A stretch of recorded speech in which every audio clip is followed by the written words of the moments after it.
నా కొడుకు అమెరికాలో పెద్ద జాబ్ చేస్తున్నాడు. బిడ్డే ఆస్ట్రేలియాలో హోటల్ నడుపుతుంది.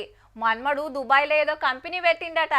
చిన్న బిడ్డకు కూడా పెళ్లి చేసి 5 ఎకరాలు కట్నం కింద రాసిచ్చిన. అంతా మంచిగానే ఉన్నది. మరి నువ్వేడుంటున్నావు తాత అంటే, ఈ సందు శివర్నున్న వృద్ధాశ్రమంలా అంటారు.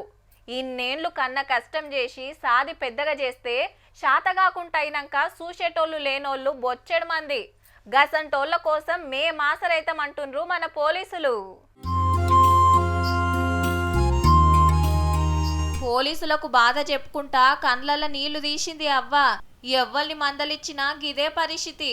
హైదరాబాద్ లో వృద్ధాశ్రమాలుండే తల్లిదండ్రులకు కొడుకులు చూడని అయ్యవ్వలకు పట్నం పోలీసులే పెద్ద దిక్కైండ్రిప్పుడు.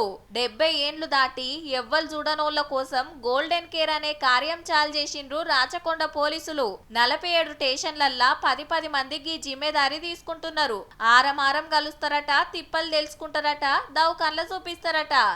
పెద్ద జాబులు దందాలు చేసుకుంటా లక్షలు కమాయించుకుంటా అవ్వయ్యలకు తిండి పెట్టని ఉత్తములకు గీ వార్నింగ్ ఇచ్చిండు పెద్ద పోలీసారు. కన్సర్న్ అథారిటీ ఇచ్చి సేవ చేయాలి, వీళ్ళకు ఈ విధంగా మానిటరీ సపోర్ట్ ఇవ్వాలని వాళ్ళ పిల్లలకు చెప్పినప్పుడు అది జరగకుండా ఉంటే కూడా దాని మీద పనిష్మెంట్ చేయ విధంగా కూడా చట్టంలో రూపకల్పన జరిగింది. సో అవన్నిటిని మేము ఇంప్లిమెంట్ చేస్తాం. పోలీసులు అంటేనే కఠినం అనుకుంటారు. అసొంటిది కన్నోళ్ళు పట్టించుకోనోళ్లకు ఇంత మంచిగా ఆసరైతున్నందుకు సెల్యూట్ చేయాల్సిందేనోళ్ళ.